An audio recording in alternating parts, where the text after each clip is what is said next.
Hey, it's Brett, and this is Brett and Some Books. Today we're continuing the plot to seize the White House by Jules Archer. This is Chapter 3, or Chapter 4 of Part 3. For whatever additional light could be shed on the plot to take over the White House that he had helped to expose, I interviewed John W. McCormick on September 17th, 1971. At 79, lean, bright, warm, and friendly, the former Speaker of the House revealed a sharp, clear memory that enabled him to recall spontaneously many names and details of the hearings over which he had presided as chairman 34 years earlier. I reminded him that the committee had said that it wanted to hear Clark's testimony, and that Clark had stated that he would return from Europe to testify, but had not done so. Yet he had not called or subpoenaed Clark to do so. Why not? We couldn't subpoena Clark to testify at the executive session of our hearings because they were held outside of Washington, McCormick explained. According to the law of that day, we had no power to subpoena anyone to executive sessions outside the Capitol.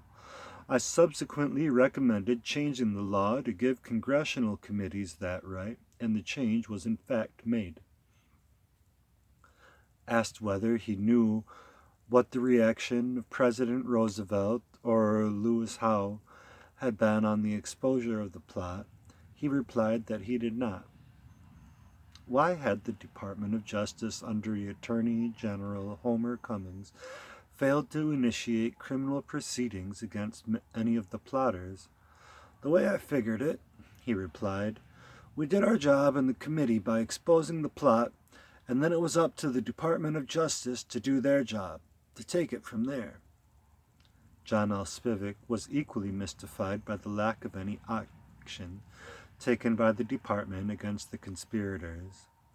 When I asked him about it, he replied, I have no knowledge why the Attorney General did not pursue this matter except that most likely it was deemed politically inadvisable. He thought it was possible that the decision might have actually been made in the White House on the basis of sheer pragmatism. As he speculated in his book, A Man in His Time, what would be the public gain from delving deeper into a plot which was already exposed and whose principles could not be kept under surveillance? Roosevelt had enough headaches in those troubled days without having to make a face-to-face confrontation with men of great wealth and power.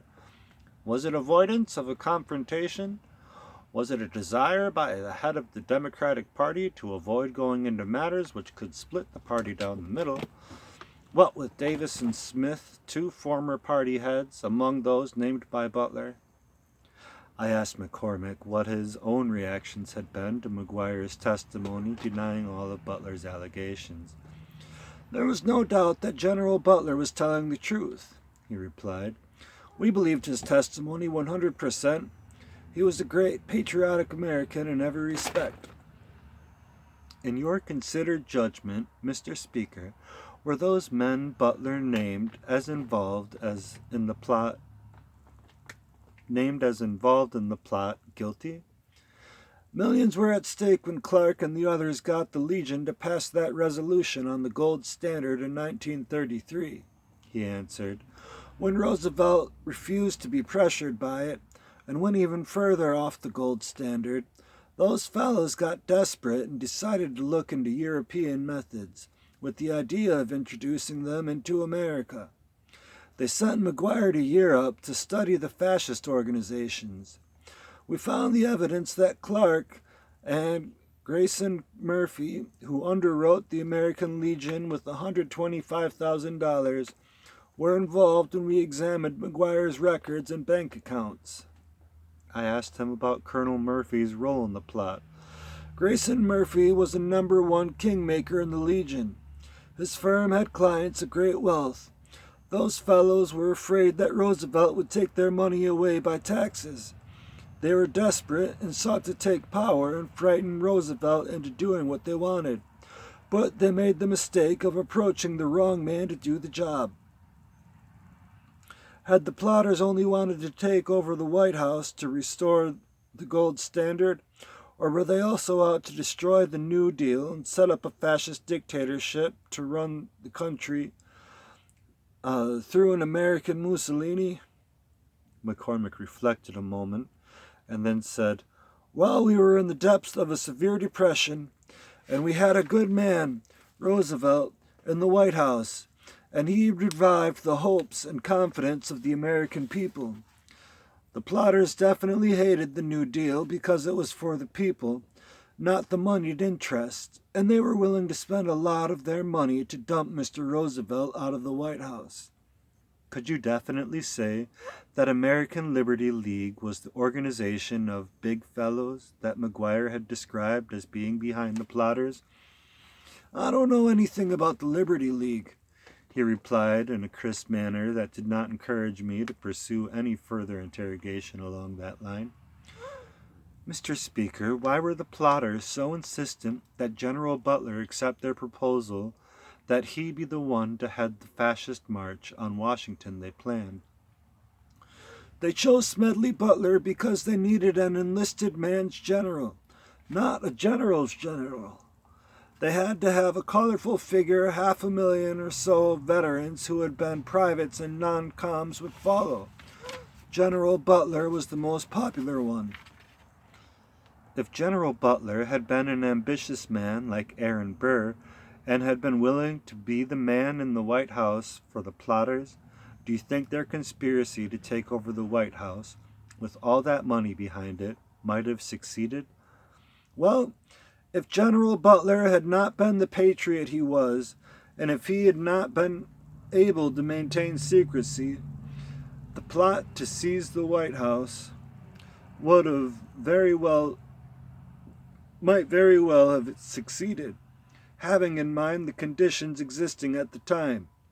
No one can say for sure, of course, but when times are desperate and people are frustrated, anything like that could happen." "And we might have gone fascist?" "If the plotters had got rid of Roosevelt, there's no telling what might have taken place. They wouldn't have told the people what they were doing, of course. They were going to make it all sound constitutional, of course, with a high-sounding name for the dictator and a plan to make it all sound like a good American program. A well-organized minority can always outmaneuver an unorganized majority, as Adolf Hitler did. He failed with his beer hall putsch, but he succeeded when he was better organized. The same thing could have happened here." How did it come about that the committee first approached Butler before he approached the committee? "Oh, we had heard something about it and asked the general if he knew anything," McCormick replied. "He said he certainly did. He was giving the plotters a come-on and trying to get the whole story from them. When he had all the information on who was behind it and what they were up to, he wanted to come to Washington, testify before our committee, and break the whole thing wide open."